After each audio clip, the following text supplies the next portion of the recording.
for the reactions in Kiev to the day's developments. I'm joined by CCTV's Jack Barton. Jack. Well, of course, there has been plenty of criticism of that impassioned 40-minute speech by Vladimir Putin, not just here in Kiev, but right around the world, from Washington to London, where David Cameron, the Prime Minister, called it a sham and said it sent a chilling message right across the European continent. But the condemnation has been loudest here in Ukraine.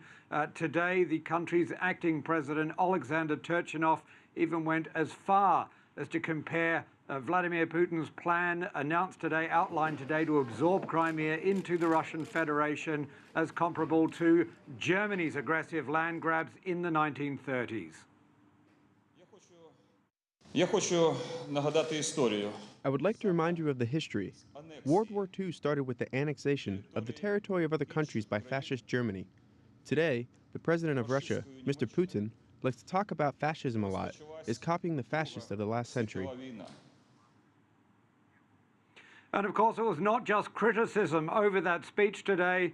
There was a lot of anger about the death of one Ukrainian soldier and the wounding of another as troops overran a Ukrainian army base in Crimea. Now, it's still unclear whether those were Russian soldiers or uniformed militias, but what is clear is it breaks this truce that had been set until the 21st, where neither side was supposed to engage with the either. In fact, Ukrainian soldiers were under orders not to engage even if they were provoked.